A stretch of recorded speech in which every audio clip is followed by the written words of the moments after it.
ہم مقام امام کو جب پہچانتے ہیں قرآن اور احادیث کی روح سے، اس میں امام کا ایک اہم ترین مرتبہ جو دیکھتے ہیں وہ یہ کہ اللہ تعالیٰ نے امام کو ان ہستیوں میں سے قرار دیا ہے کہ جو امت کے اعمال کا مشاہدہ کرتے ہیں۔ یعنی میں اپنے آپ کو امام کی نگاہوں میں محسوس کرتا ہوں۔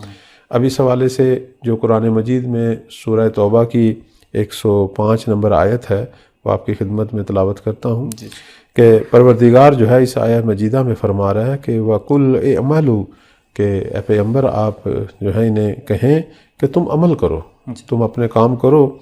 فَسَيَرَ اللَّهُ عَمَلَكُمْ، اللہ جو ہے وہ تمہارے اعمال کو دیکھ رہا ہے، وَرَسُولُهُ،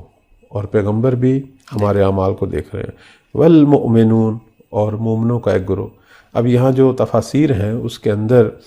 فرامین محمد و آل محمد ہیں کہ یہاں مومنون سے مراد آپ لوگ نہیں ہیں، چونکہ آپ ایک دوسرے کے اعمال نہیں دیکھ سکتے، اس سے مراد جو ہے ہم ائمہ معصومین ہیں، چونکہ امام اصل میں مومن کا مصداق بھی امام ہے، امام ہے کہ جو حقیقتاً مومن ہے اور ایمان واقعی اور ایمان کامل پر فائز ہے۔ تو اس کے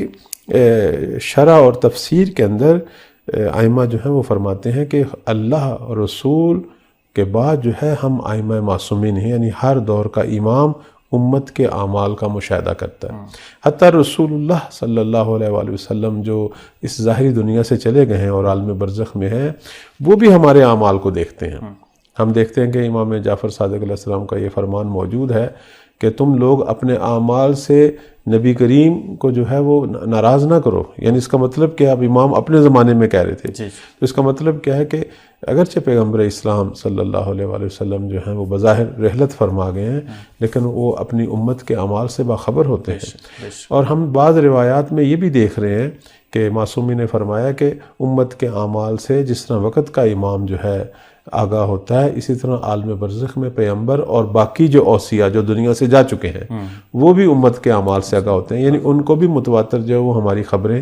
جو ہیں وہ مل رہی ہیں۔ تو اب ہم یعنی یہاں ایک نتیجہ جو لیں گے ایک اہم ترین، وہ یہ ہے کہ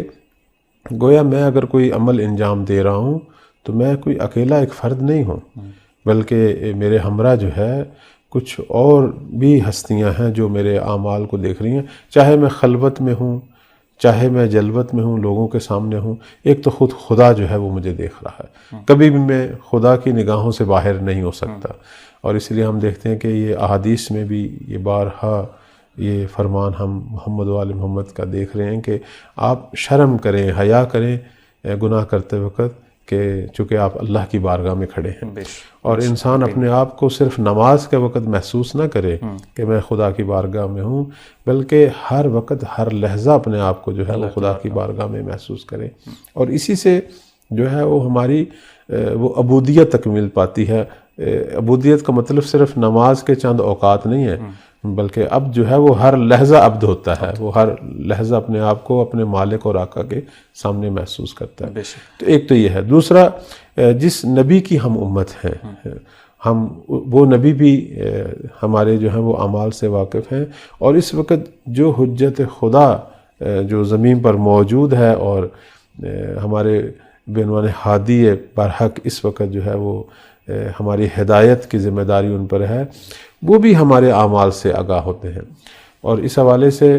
ہم روایات میں یہ بھی دیکھتے ہیں کہ خود امام زمان اجل اللہ فرجہ شریف کا یہ شکوہ بھی ان کی توقیات کے حوالے سے ہماری کتابوں میں آیا ہے کہ میں تمہارے اچھے اور برے دونوں اعمال کو دیکھتا ہوں، اور جب تم اچھا عمل کرتے ہو تو مجھے خوشی ہوتی ہے، اور لیکن جب تم برا عمل کرتے ہو تو اس سے مجھے رنج پہنچتا ہے۔ اور اس کے بعد مولا جو ہیں وہ فرماتے ہیں کہ مجھے یہ توقع بھی نہیں ہوتی کہ تم میرے شیعہ ہو، ہمارے ماننے والے ہو، اور اس طرح کے گناہ کر رہے ہو۔ یعنی ہم امام ائمہ کو، بالخصوص میں امام زمان کو، آپ لوگوں سے توقع بھی نہیں ہے۔ اور بعض جگہ پہ ہم یہ بھی توقیہ شریف میں دیکھ رہے ہیں کہ مولا نے اس اعتبار سے بھی شکوہ کیا کہ غیبت کے طلانی ہونے کی وجہ بھی یہ برے اعمال ہیں۔